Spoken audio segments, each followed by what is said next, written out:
اب آخری آیت، لا یکلف اللہ نفسا الا وسعها، اللہ تعالیٰ نہیں ذمہ دار ٹھہرائے گا کسی جان کو مگر اس کی وسعت کے مطابق۔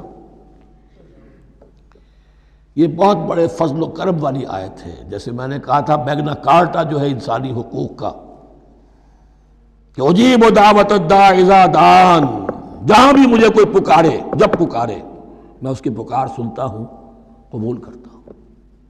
ہاں فَلْيُؤْمِنُوا بِي فَلْيَسْتَجِيبُوا لِي، انہیں بھی چاہیے کہ میرا کہنا مانے۔ دو طرفہ بات چلے گی، یک طرفہ نہیں۔ میری مانو، اپنی منواؤ۔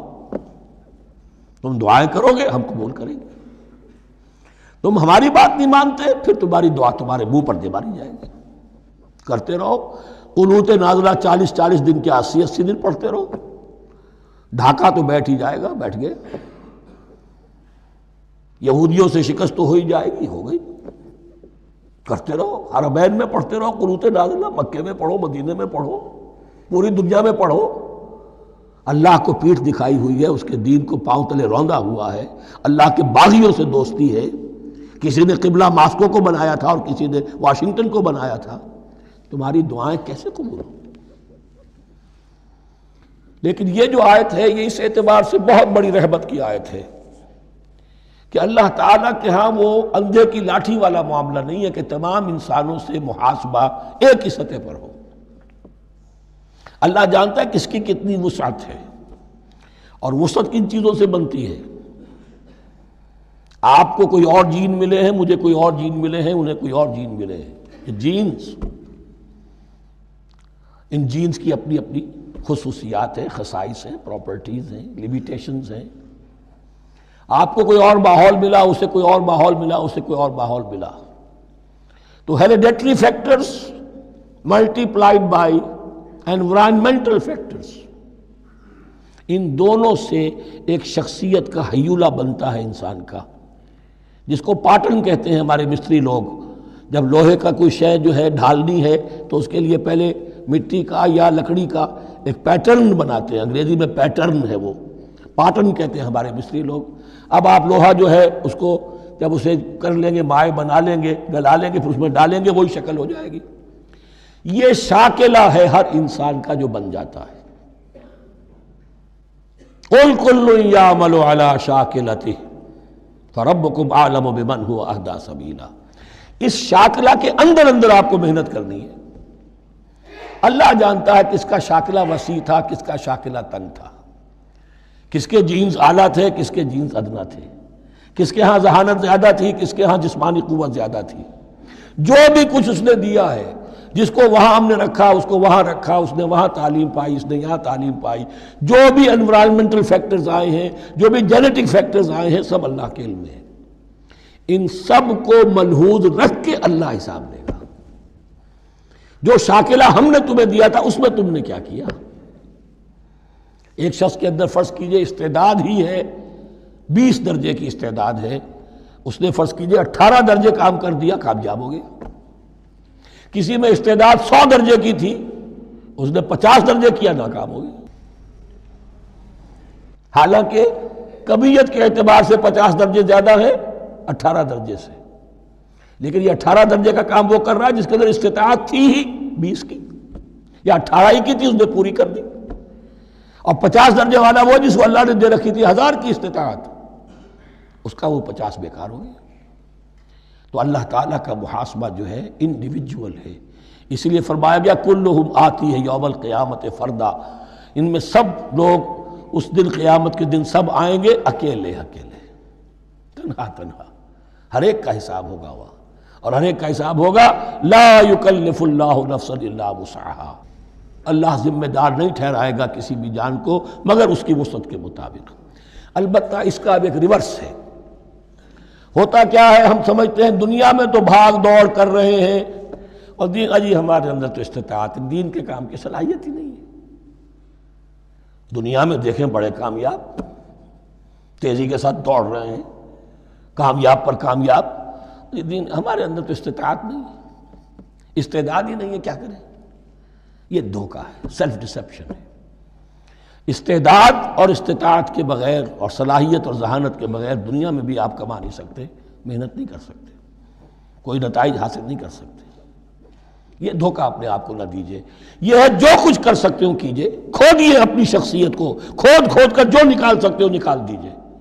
ہاں آپ نکال سکیں گے اتنا ہی جتنا آپ کے اندر ودیت ہے، زیادہ کہاں سے لے آئیں گے؟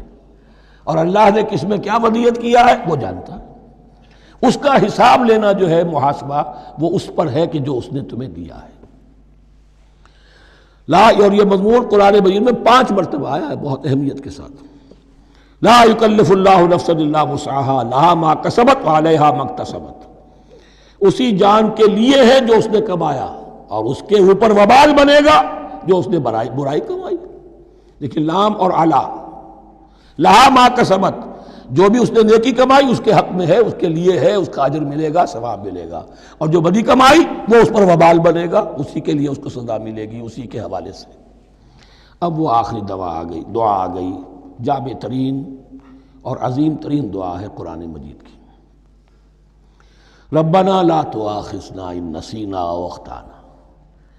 اہل ایمان کے راستے پر، عمل صالح کے راستے پر مقدور بھر، امکان بھر اپنی شخصیت کے کونوں کھدروں میں سے بھی نکال کر، اپنی ریزیڈول انرجیز کو بھی نکال کر اللہ کی راہ میں لگا دیں، لیکن اس کے بعد بھی کوئی غرہ نہ ہو، کوئی غرور نہ ہو، کوئی اپنی محنت پر، اپنی نیکی پر، اپنی کمائی پر، اپنے کارناموں پر کہیں انسان دھوکہ نہ کھا جائے۔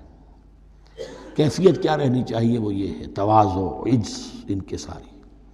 ربنا لا تؤاخذنا ان نسینا او اخطانا، اے رب ہم سے مواخذہ نہ کیجو اگر ہم بھول جائیں یا ہم سے خطا ہو جائے۔ نسیان بھی ہے، الانسان مرکب من الخطاء والنسیان، انسان کے اندر یہ دونوں چیزیں، خطا اور نسیان، یہ تو گنجی ہوئی ہیں۔ خطا یہ ہے کہ آپ نے اپنی امکانی حد تک تو نشانہ ٹھیک لگایا تھا، نشانہ خطا ہو گیا، ٹھیک ہے، کوئی بات نہیں، آپ کی نیت صحیح تھی۔ ایک اجتہاد کرنے والا اجتہاد کر رہا ہے، امکانی حد تک اس نے کوشش کی ہے کہ صحیح رائے تک پہنچے، لیکن خطا ہو گئی، اللہ معاف کرے گا۔